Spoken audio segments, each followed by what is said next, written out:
अस्सलाम वालेकुम, मैं हूं फैसल तारड़। इस वीडियो में हम वज़ीर आज़म पाकिस्तान की और आर्मी चीफ़ की मुलाकात के हवाले से बात करेंगे, DGISI के हवाले से बात करेंगे। हम बात करेंगे कि पिछले 5 दिनों में वज़ीर आज़म इमरान खान 2 दफ़ा ये बात कर चुके हैं, ये बयान दे चुके हैं कि भारत फॉल्स फ्लैग ऑपरेशन कर सकता है और उसकी आड़ में भारत पाकिस्तान पर हमला कर सकता है।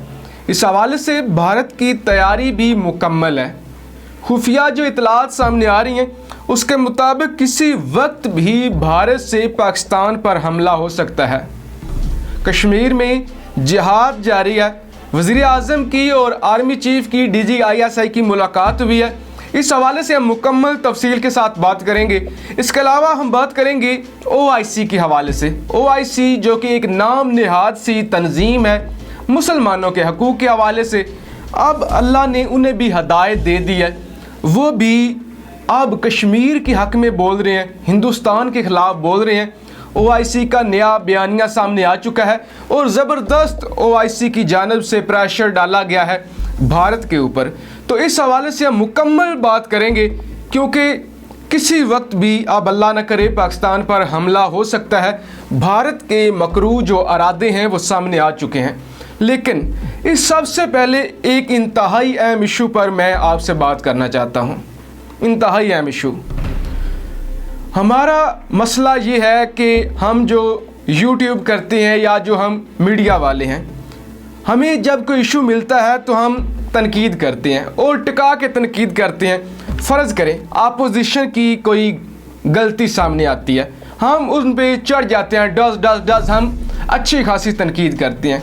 हमारे सामने किसी हकूमती बंदे की करप्शन सामने आती है या कोई गलती सामने आती है, हम तनकीद करते हैं। अब हमें ये इखलाकी जुर्रत होनी चाहिए कि कोई अदारा, कोई मजबूत अदारा या कोई भी बंदा अगर कोई गलती करता है या इस मुल्क को अपने बाप की जागीर समझता है तो हमें हर उस बंदे के ख़िलाफ़ आवाज़ उठानी चाहिए। हमें हर उस बंदे के ख़िलाफ़ बोलना चाहिए जो कानून हाथ में लेता है। हमें महज ये नहीं कि अपोजिशन के लोग अगर कुछ कर रहे हैं तो हम चढ़ दौड़े। अगर इमरान खान भी कोई गलती करता है तो हमें उनके ख़िलाफ़ भी आवाज़ उठानी चाहिए। इसी तरह अगर हमारे अदारे हद से तजावुज़ करते हैं तो हमें उनके ख़िलाफ़ भी आवाज़ उठानी चाहिए। कल इंतहाई शर्मनाक वाक़या पेश आया हज़ारा मोटरवे पे, जब एक ख़ातून ने कहा कि मैं कर्नल की बीवी हूँ, क्योंकि मैं कर्नल की बीवी हूँ मुझे जाने दिया जाए। किसी की जुर्रत नहीं होनी चाहिए। गालियाँ दी गई, कहा गया किसी की माँ की आँख कि मुझे रोके, मैं कर्नल की बीवी हूँ। आपको पता नहीं है कि मैं कर्नल की बीवी हूँ, फिर आपकी जुर्रत कैसे हुई? यह मुल्क किसी के बाप की जागीर नहीं है, यह मुल्क किसी के बाप का नहीं है। जितना किसी कर्नल का यह मुल्क है उतना ही हमारा मुल्क भी है। अब मसला ये है कि अगर कोई गरीब होता है तो वो लाइनों में लगा रहता है, वो घंटों इंतज़ार करता है। चाहे आप मिसाल ले लें बैंक की, एक छोटे से बैंक के बाहर भी जो कतार होती है, गरीब बंदे कतार में ही खड़े रहते हैं। जो असर रसूख वाले हैं वो डायरेक्ट जाकर अपना काम करवा लेते हैं। इसी तरह से किसी भी अदारे में जाएं, गरीब लोग सड़कों पे मरते रहते हैं। इसी तरह ट्रैफिक कवानीन के हवाले से देखें, गरीब लोग तलाशियाँ देते रहते हैं, खड़े रहते हैं, इंतज़ार करते रहते हैं।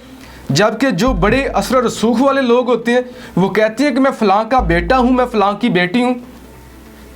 पिछले साल एक वाक़या पेश आया था कि जब एक जज की बीवी ने अपनी मुलाजमा पर तशद्दुद किया था और उसमें बड़ी जुर्रत थी।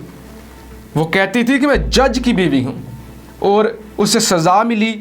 उसके हस्बैंड जो कि जज हैं, जिसके असर रसूख पर वो इतना जुल्म कर रही थी, उसे सज़ा दी गई। लिहाजा अब इस रियासत में कोई तफरीक नहीं होनी चाहिए कि फ़लाँ आर्मी का बंदा है, फ़लाँ रेंजर का बंदा है, फ़लाँ पुलिस का बंदा है।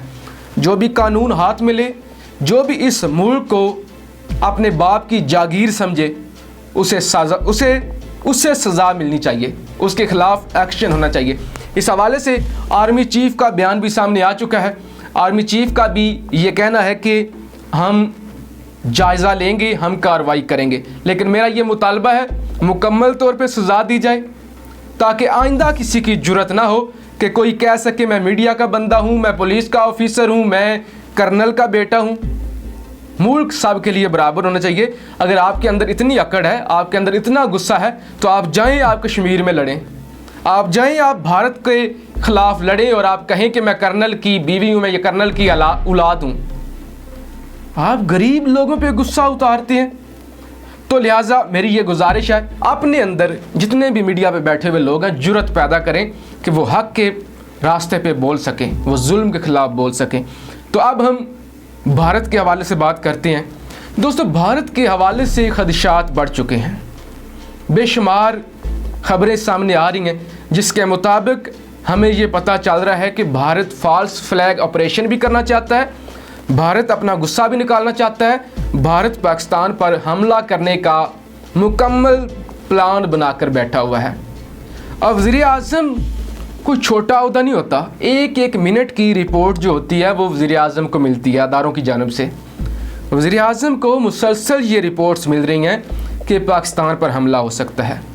यही वजह है कि 5 दिनों के अंदर 2 दफ़ा ये बयान सामने आ चुका है मुसलसल। ऐसे भी नहीं कि लाइन ऑफ कंट्रोल पर जो कशीदगी है उस हवाले से वज़ीर आज़म ने कहा है। वज़ीर आज़म मुसलसल वाज़िया तौर पे कह रही हैं कि भारत हमला करना चाहता है, भारत हमला करने का प्लान बना रहा है। इसका मतलब यह है कि अगर मुल्क का वज़ीर आज़म ट्विटर पे बयान जारी कर रहा है तो बड़ा ख़तरा मौजूद है। इस हवाले से वज़ीर आज़म की और आर्मी चीफ की और DG ISI की मुलाकात भी हुई है। कोरोना वायरस के हवाले से भी बात की गई है और इस हवाले से भी ज़रूर बात हुई होगी कि हमने भारत का मुकाबला किस तरह से करना है, हमने भारत को किस तरह से रोकना है। क्योंकि वज़ीर आज़म ये कहते हैं भारत जाली ऑपरेशन कर सकता है, वाज़िया अमकानात मौजूद हैं। भारत की मुसल्लह अफवाज तैयारी कर रही है। 9 लाख से ज़ायद फ़ौज कश्मीर के अंदर है जो कि जुल्म व बर्बरियत कर रही है। 15 घर तबाह किए जा चुके हैं कश्मीर के अंदर। मुसलसल जो हिज़्बुल मुजाहिदीन के कमांडर हैं उनको शहीद किया जा रहा है। जबकि अब OIC का ज़मीर भी जाग रहा है। पिछले कुछ माह से या कुछ हफ्तों से अरब ममालिक कश्मीर के हक़ में या भारत के ख़िलाफ़ बोल रहे हैं, वो भारत के ख़िलाफ़ आवाज़ उठा रहे हैं।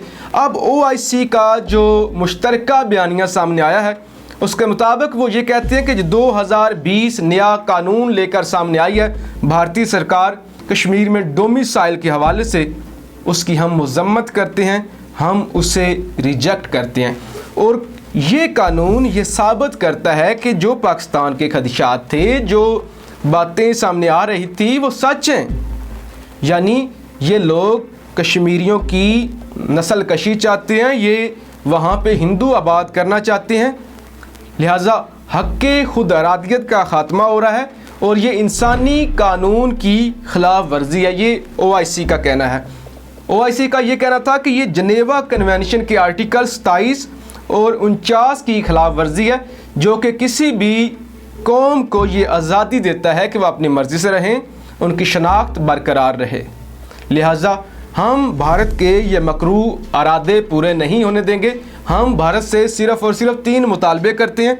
वो मुतालबात ये हैं कि अक़वाम मुत्तहिदा की करारदादों को ख़त्म ना किया जाए और उन करारदादों की पासदारी की जाए और भारत बाज रहे। कश्मीरियों की तमाम आज़ादियाँ बहाल की जाएं, इम्तियाज़ी कानून ख़त्म किया जाए, जबकि राय शुमारी कराई जाए और कश्मीरियों को आज़ादी दी जाए। कश्मीरियों को मुकम्मल हक़ दिया जाए कि वो जहाँ पे रहना चाहती हैं, जैसे रहना चाहते हैं वो रह सकें।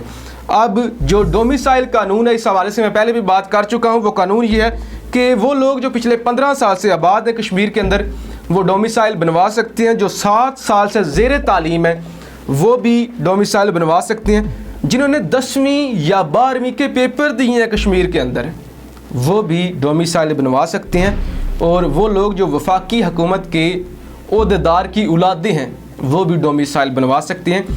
या वो लोग जो कश्मीर के अंदर बैंकों में, स्कूलों में मुलाजमत कर रहे हैं और लंबे अरसे से मुलाजमत कर रहे हैं, वो भी डोमिसाइल बनवा सकते हैं। और कश्मीरियों की ज़मीनें उनसे छीनने की कोशिश की जा रही है, कश्मीरियों की शनाख्त छीनने की कोशिश की जा रही है। यानी आज की गुफ्तगू को अगर समेटा जाए तो नतीजा ये निकलता है कि भारत ने जंग की मुकम्मल तौर पर तैयारी कर रखी है। हर तरफ से भारत पाकिस्तान के ख़िलाफ़ हमला करने के हवाले से तैयार खड़ा हुआ है। उधर कश्मीर में जिहाद लगी हुई है, मुसलसल कश्मीरियों के घर तबाह हो रहे हैं, कश्मीरी जंगजू भारतीयों की दुर्गत बना रहे हैं और जामे शहादत नोश कर रहे हैं। ऐसे में भारत हर सूरत में पाकिस्तान से बदला लेना चाहता है और हर सूरत में वो पाकिस्तान पर हमला करना चाहता है। किस लिए हमला करना चाहता है? क्योंकि इसकी बेशुमार वजूहात हैं। बलूचिस्तान, अफ़गानिस्तान, चीन, पाकिस्तान की तरक्की, फिर गिलगित बल्तिस्तान में दयामर और बादशाह डैम की तामीर। लेकिन मैं इतने वसूख से क्यों कह रहा हूँ कि भारत हर हाल में हमला करना चाहता है? क्योंकि हमारे मुल्क के वज़ीर-ए-आज़म पिछले 5 दिनों में 2 दफ़ा ये वाज़िया बयान दे चुके हैं और मुसलसल परेशानी का इजहार कर रहे हैं कि हिंदुस्तान हम पे हमला कर सकता है। अगर हिंदुस्तान हमला करना चाहता है तो करे, लेकिन मेरी अदारों से ये गुजारिश है कि अगर हिंदुस्तान ये जसारत करता है तो फिर हुदार ना छोड़ें, फिर उन्हें कहें कि जो चले तो जान से गुजर गए, फिर जान से गुजर जाएं, फिर हर एक पाकिस्तानी आपके साथ खड़ा होगा और अच्छी तरह से इनको सबक सिखाएं ताकि रोज़ रोज़ का ये जो ड्रामा है ये ख़त्म हो। पाकिस्तान जिंदाबाद।